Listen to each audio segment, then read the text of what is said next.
Mame mamo akwaba enfamo braga na Sem TVGH. Mesrel like, comment, subscribe, turn on notification so that anytime videos of this nature are uploaded, I will send back. Ebusianfo ade ba kwa akufado nyakopon ye me de pa eni se akufado nyakopon de otua obi aka wa woni akufado wendi ni ye bia no otua obi aka se wa appoint na also instead say obeye adwuma no ye ama MPP benya nimunyam no kana nso be benefit na wanye no woso uje wodie na wamo so a na mo ye NDC for abra ye akufado wo power de bia mu kasa tia no nsema ese fatankwa na mu kafa akufado hu nso no obia agi ne die na ebusianfo papa ba kwa onu ne de yemede we de ma bia go catch you about me de yemede yeah papa McDan, yeah, and I know why I'm saying that. Ebusianfo under MPP yeah papa McDan ni business a thrive pa under MPP. I think terminal 2 and a private jets now. McDan the aviation. I want okay. The businesses, electrochem and all the rest. Now a thrive. But Ebusianfo, I can say that from sources, allegedly. Ebra na NPP ye ko 2024 election na ye hia nkrofo be boaye. Be boa party no. Nkrofo omenya ska ana say omo benefit from contract from aban no. MPP aban no omso be boaye to retain power no. Ye nim say omo bebre nkrofo bebre a na omo enya saa benefit from MPP bebre a disappointing MPP. Yeah. Bebre.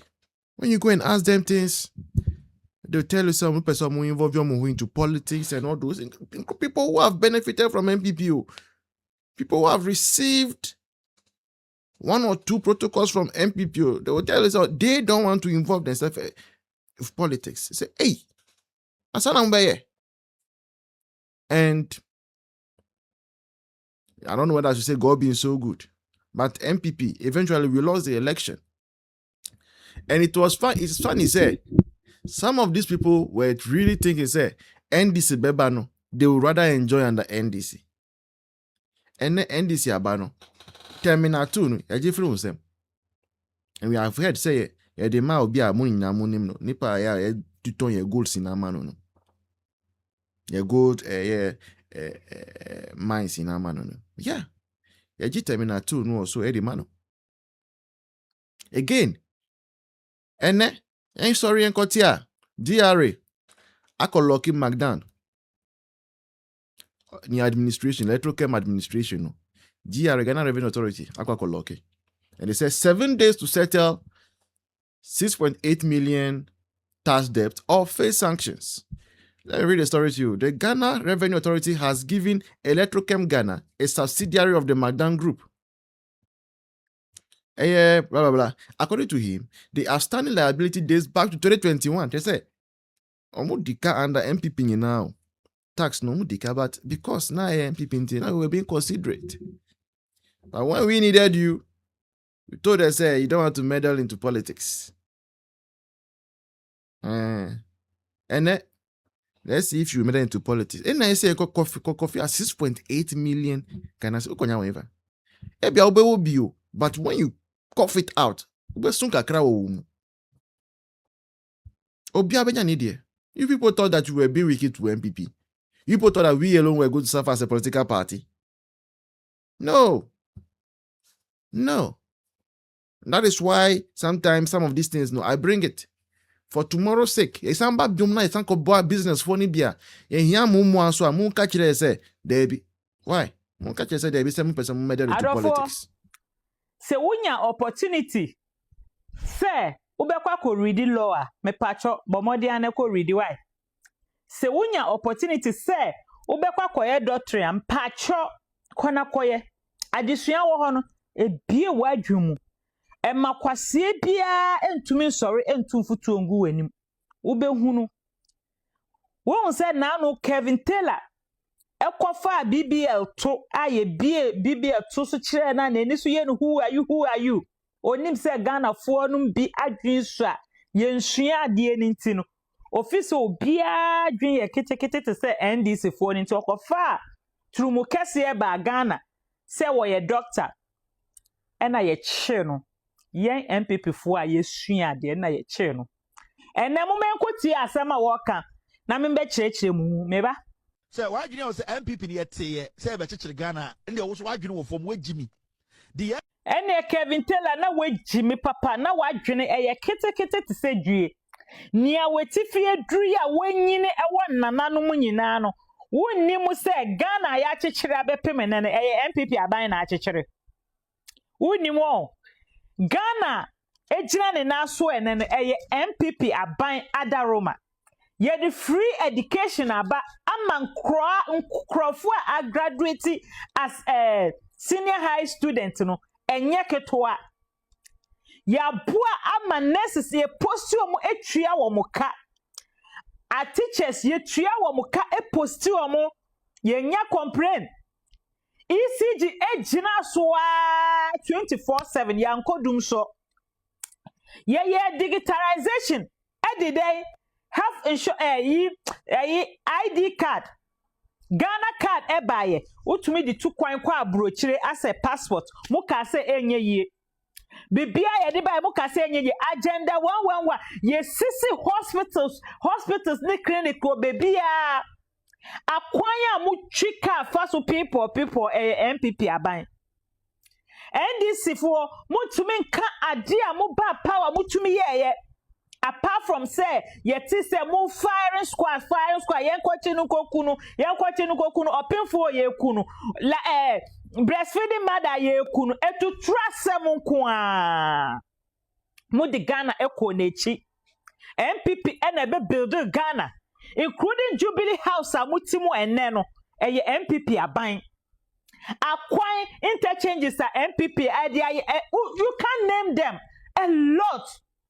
And it is okay MPP for obi MPP na achichere Ghana papa nia wo kan wo hunu ka we jimintia e free mu jimi eni mu pro ye ni kata hyehyɛ na mu start say mu jimi no e ho na kunedu agima Roberts ni bufu ye e no say yen na ye de akatamanso chini e ba ye a ye de eagle esiso se sa na eti de obi two eagle no two eagle no shim eagle ti otufi akatamanso no so se mu amagimi amunsua ade no se mu nima na umbrella no na eagle tituum kunedu ene two ye de film ni party ene oja umbrella no aye ha mu ba power bia adum so beba mu ba power bia adum so beba mu ba power bia ensuo be yiri ekum Ghana fo asesa ye japade ko mu ba power bia agisa sitting president ewu city president enwa na vice president bewu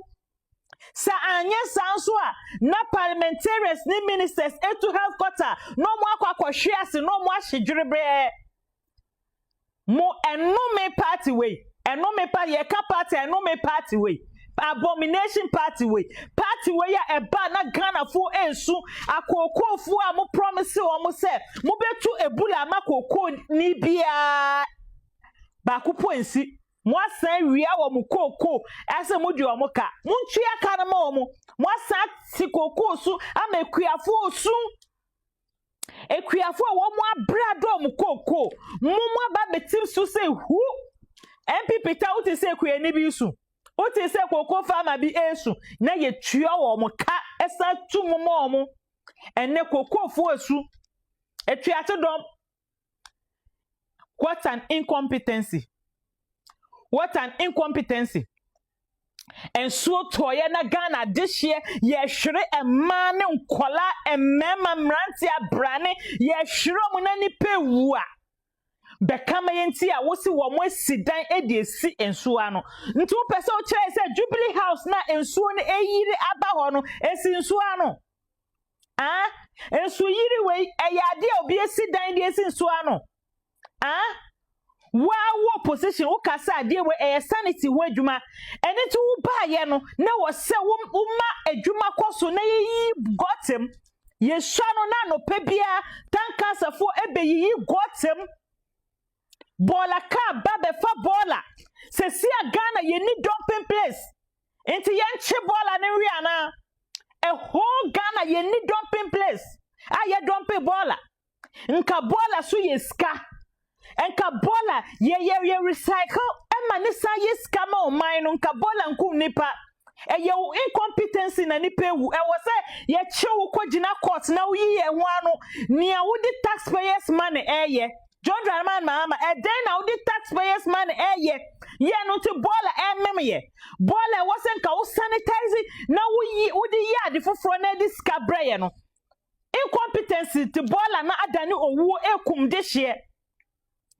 Ordinary Ghanaians are suffering. Taxpayers omusika na edi tua woka e wo se obebu akonta instead of obetu na mo akoti ateche ni mu bi na wanya asem papa ahye mu nkran no wo se wo te helicopter so e na wo sum wa no e hwe fom nyame betua woka enenti na se helicopter start se tete to ekum nipa obi nte ase ye no mi o eye no me taxpayers money na yedi tua woka no wo betua na mo akoti ateche ni bi no se da bi wo de wo sen soro e na wo hwe omo apempemu ana wo di gu omo enum wo wi a wakwa ko shefufuo ese wo koda nyame ase is it the time yedi shefufuo ni wo di shewu ejapade asei is it the time yedi shefufuo wo wi a no yira shefufuo eye the time anka wo se wo wi a besi ehye sakro na wo di ko esu eni ajajo ekọ ye nkosa ye shefufuo enkosa. What an incompetency. Abanwe eno me abanwe ye eba na di dum so edi ekom edi owuo ni oye ni nkoa anytime amobeba begina so bia sitting president enwa sitting vice bewu sitting vice enwa na ministers ni MPs na bekwa konya akwanhia ahye se bidie party we ye party ejimifo party we ye party Ghana fo munye hu hwe nye nkomani omudi be chire mu ani ma mu be hu se noko ye gen